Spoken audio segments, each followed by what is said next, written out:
जिसको मंजिल का पता रहता है, जिसको मंजिल का पता रहता है, पथ के संकट को वही सहता है, पथ के संकट को वही सहता है।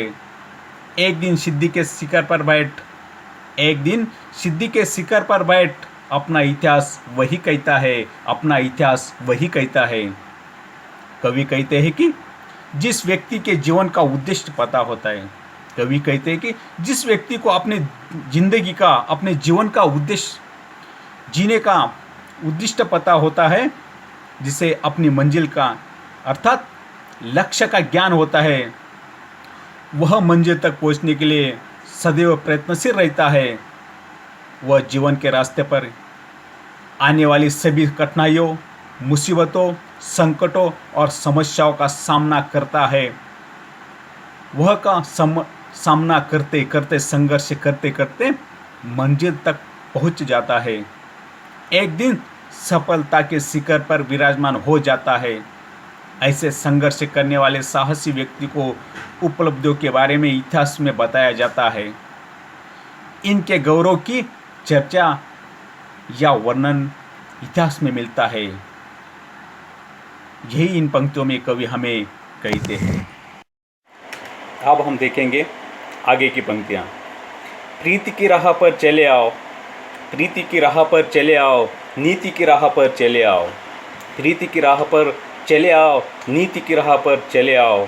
वह तुम्हारी नहीं सबकी है, वह तुम्हारी नहीं सबके है। गीति की राह पर चले आओ, गीति की राह पर चले आओ।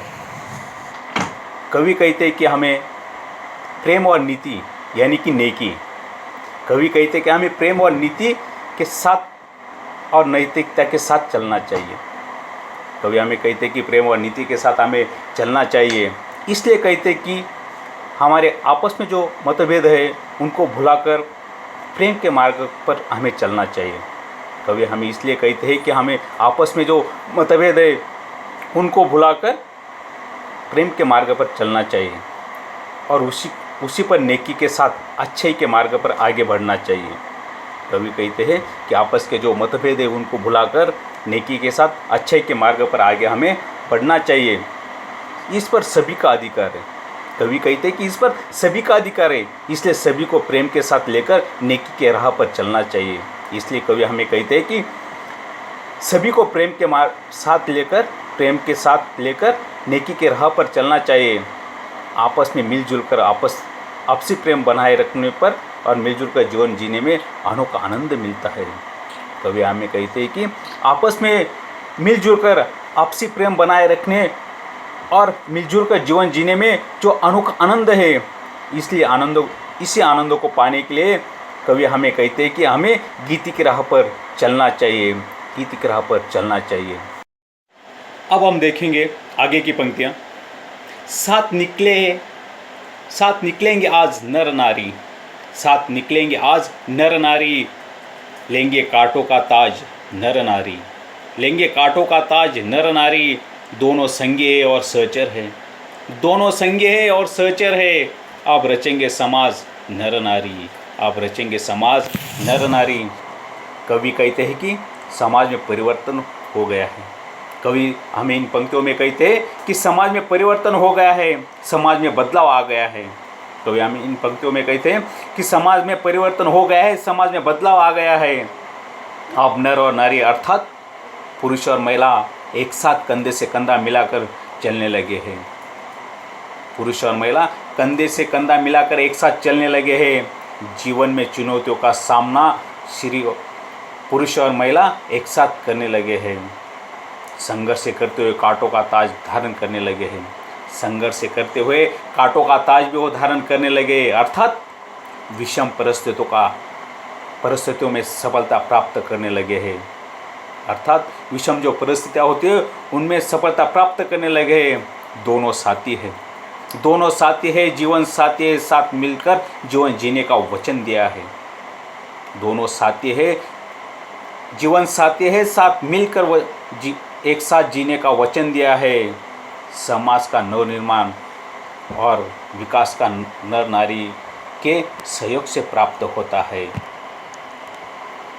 उनका इनके सहयोग से ही यह सब कुछ संभव है। बेशक बेशक आज नर और नारी अपने उत्तरदायित्व को समझ गए हैं। कवि कहते हैं कि बेशक आज नर और नारी अपने दायित्व को समझ गए हैं, अब वो मिलकर नए समाज की रचना करेंगे। ये दोनों मिलकर एक समाज की रचना करेंगे, ऐसा समाज का निर्माण करेंगे जिसमें स्त्री और पुरुष समान अधिकार होगा। ऐसे समाज का निर्माण करेंगे जिसमें स्त्री और पुरुष को एक समान अधिकार होगा। यहाँ पर समाज के उत्थान हेतु कवि का समता और समाजवादी दृष्टिकोण प्रस्तुत होता है। देखिए दोस्तों, इन पंक्तियों में हमें जो स्त्री और पुरुष को समान अधिकार होने का अधिकार होगा, यहाँ पर समाज के उत्थान हेतु कवि हमें इन पंक्तियों में कहते समता और समाजवादी दृष्टिकोण यहाँ पे हमें इन पंक्तियों में प्रस्तुत होता है। अब हम देखेंगे आखिरी पंक्तियाँ। वर्तमान बोला अतीत अच्छा था, वर्तमान बोला अतीत अच्छा था, प्राण के पद का मीत अच्छा था। वर्तमान बोला अतीत अच्छा था, प्राण के पीत का मीत अच्छा था।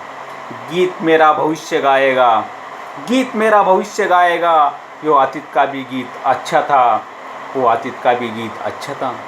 कवि हम इन पंक्तियों में कहते हैं कि संघर्ष करते समय मनुष्य को अतीत का जीवन अर्थात पूर्वजों का जीवन अच्छा लगता है। कवि हम इन पंक्तियों में कहते हैं कि संघर्ष करते समय अतीत का जीवन यानी कि पूर्वजों का जीवन अच्छा लगता है।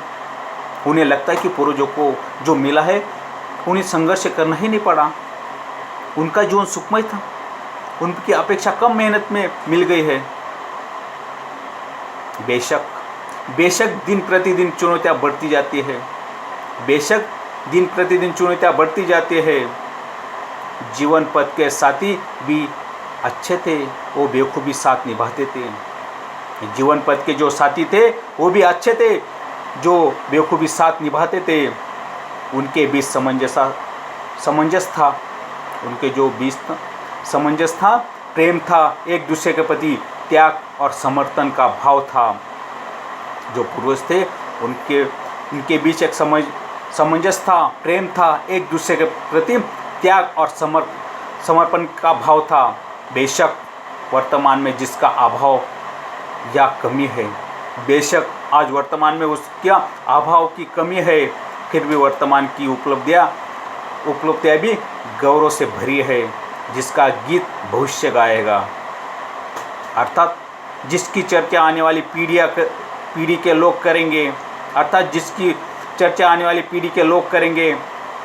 हमें जीवन में किए गए कर्तव्यों का सम्मान देना चाहिए, हमें जीवन में किए गए कर्तव्यों को सम्मान देना चाहिए और अपने पूर्वजों को भी सम्मान देना चाहिए।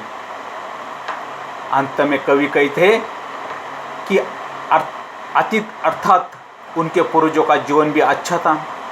अंत में कवि कहते हैं कि अतीत अर्थात उनके पूर्वजों का जीवन भी अच्छा था। उन्होंने भी समाज के उत्थान हेतु संघर्ष किया है, उन्होंने भी समाज के उत्थान हेतु संघर्ष किया है, अपना योगदान ठीक उसी तरह दिया है जैसे हमने आज वर्तमान समय में दिया है। कवि हमें कहते हैं